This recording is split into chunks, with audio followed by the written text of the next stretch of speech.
This is my review on Spider-Man Into the Spider-Verse. I give this an 8 out of 10. While I do like these versions of the characters, I felt like they could have been all fleshed out, and I honestly felt like this movie was a little bit short. Cut a bit. At times. But not all the time. This is sometimes. Like when it comes to Peter B. Parker character and Spider-Gwen character, I felt their part of the section of the story felt a little rushed, and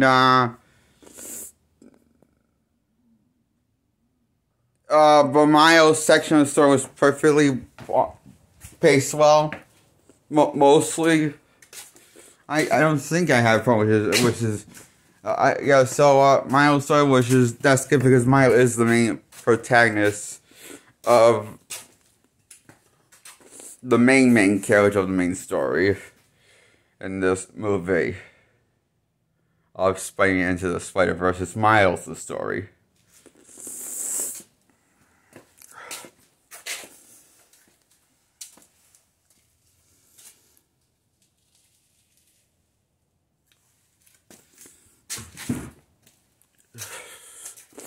If I had one complaint with this movie, I felt like they killed off the Spider-Man, the Spider-Man from Miles' Earth. I felt like they killed them off too early, because I like his portrayal of Spider-Man more than Jake Johnson's portrayal of Spider-Man, okay? Peter B. Parker, who plays the older Spider-Man in this movie. After this younger Spider-Man variant gets killed off in the movie and doesn't come back. I just wish, he got more fleshed out before they killed him off, But no, he's just in out of the movie. Instead, his performance as Spider-Man is a pretty good performance. It's not a bad performance. He's witty and heroic, like you expect to see Spider-Man. Is saying that he brings a lot of energy to the role the actor does, and I like it. I'm sorry, I'm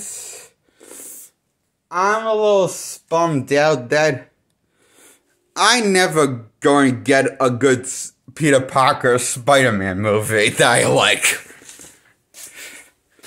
anytime soon in this life. But Miles, I like his movies. I just won't like Peter's movies. But it sucks for me, because, I'm more of a nostalgia to Peter, because I don't know, I just know him more than Miles. And longer, so I'm a little bummed out that I'm probably never going to get a good, Peter Parker Spider-Man movie where he's the main focus. And I don't count the 2002 one as good or satisfying for me. I was disappointed with that one. And all of the other ones after that. Including Spider-Man No Way Home. Or is it no Spider-Man Far From Home? It's Far From Home, No Way Home, whatever it was. The third one or the last one. When Maguire and Andrew return. I hated that one the most. Because I feel like this is just wasting my time and trying my best to waste my time. And it's not even trying to be well written. Well, I might have now liked the Maguire Spider-Man movies. I at least could respect them for not trying to waste my fucking time. And at least trying to tell a coherent narrative of Spider-Man. Sure, I didn't like the his Spider-Man variant, because he's not witty or funny like Spider-Man in the comics that I'm used to. Simply why I just couldn't get into his Spider-Man, Maguire's. And I found him overly whiny. And so I found the same thing with Andrew problem. And, Tom's.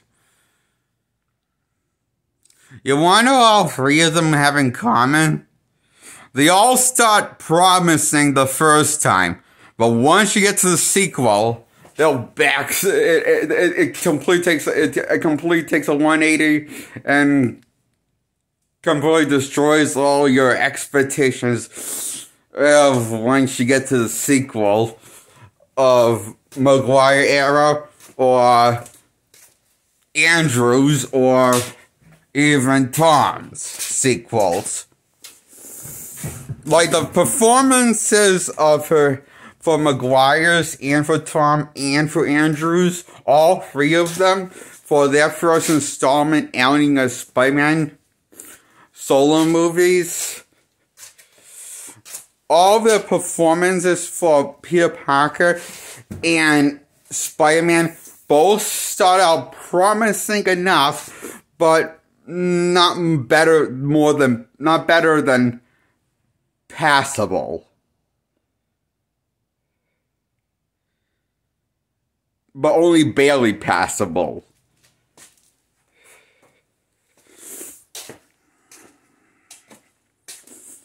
The performance.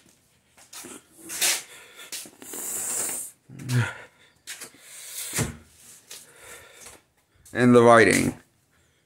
And for the character. It's just, that's how I feel. I feel like, whatever like hope I had, hope I had, probably for the first one, for his future installments, got destroyed once I saw a sequel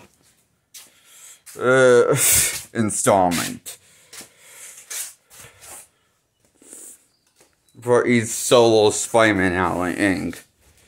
And I honestly think somehow each reincarnation gets more whiny and more unheroic, each one. And less jokey. And more brooding. And more serious. And more like a Batman knockoff. And more like, oh my god, do something original. If it was a Spider-Man or Blade, I don't know, because Spider-Man's not supposed to be brooding a visual entity like Batman. He's supposed to be more of a quirky joke character that has a shitty life because of his life as Spider-Man, because he keeps fucking it up, because he keeps have so much responsibility to Spider-Man, and so he fucks up his Peter Parker life. And I don't know why, but I don't know why, but for some reason they kept the premise of the comics, but they decide to alter these versions of Spider-Man. Are not that recognizable as Spider-Man from classic Spider-Man cartoons or comics. I don't know what to say.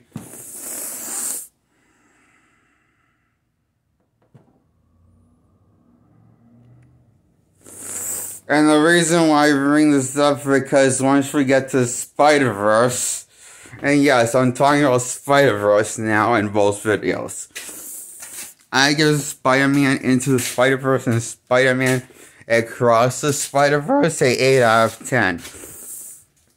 Because once we get to this Cross Spider-Verse, we see cameos of Maguire's, Tom's, and variants, and we actually see clips of their movies playing in the background. It's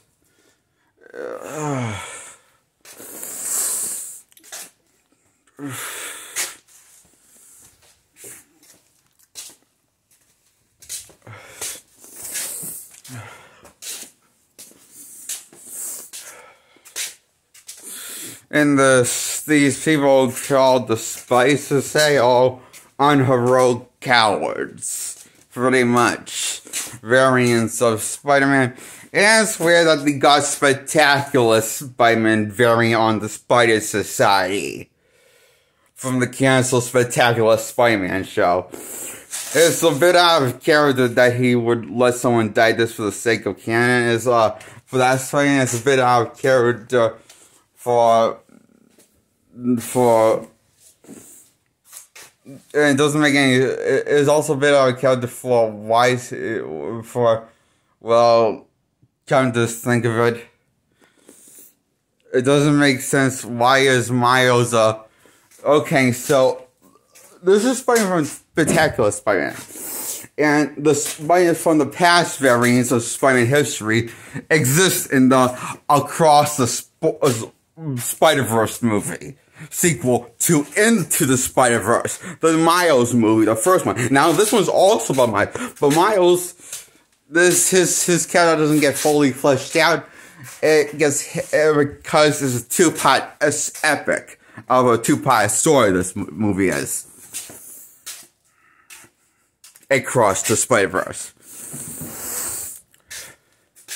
Now this is where things get confusing. Okay, so, this Across the Spider-Verse, I don't understand. If they're taking everything that's saying that this is canon and events and absolute, how come Miles is an anomaly?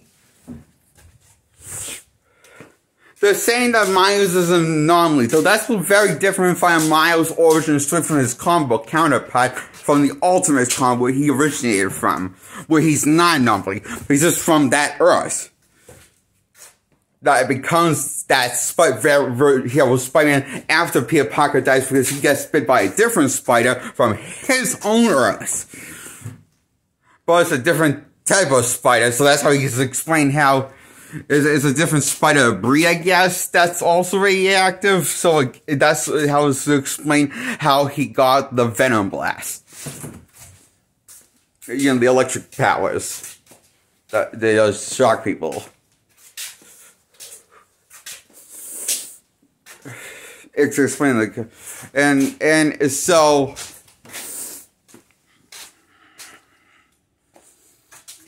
I'm a little confused. I'm just a little confused, and also, why is Jerry Lawrence as Spider-Man in this movie? You know, Insomniac Spider-Man, who does have a Spider-Man, Miles Morales, in his own universe. By the end of the first Spider-Man installment, he's already starting to. By the end of the first Spider-Man installment, Miles gets the powers of Insomniac Spider-Man. So if Insomniac Spider-Man is in here, where's his Miles? I'm just wondering. This seems a little weird that there's no other Miles variants of Spider-Man. Is this like I don't understand. I mean, I know, like, it doesn't make sense because, okay, if they're bringing everything from Spider-Man history and history into this multiverse event, or are they not? I'm confused because this doesn't make. It feels like they want to change, rewrite. It doesn't make sense, and to me. This doesn't make sense. How does this make sense for Miles? This doesn't make sense. It doesn't make sense. I don't understand something. Something's not right. It doesn't make sense.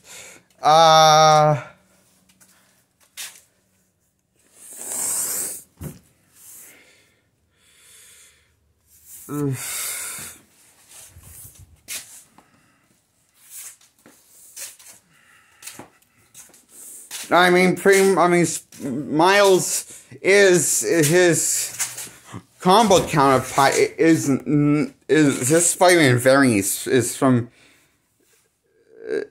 everything's from Here's Earth, but in the movie it's the other way around. The Spider-Man variant that we see in the Miles movies. That's on Miles in this movie is a variant that wasn't supposed to be Spider-Man, which is very different origin story than the origin story from the comics.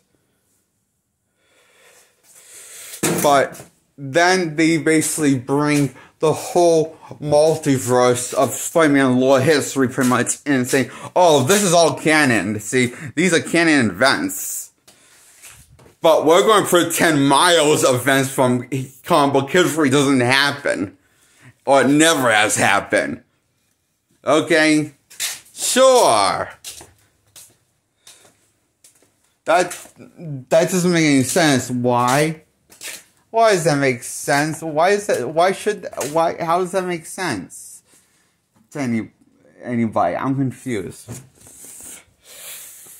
It just doesn't make sense to me. It's too confusing. It gives me too much of a fucking headache. It doesn't make sense to me, okay? Well, I guess Across the Spider-Verse and Into the Spider-Verse, both 8 out of 10. I like the movie, but I like both movies, but they have problems. Okay.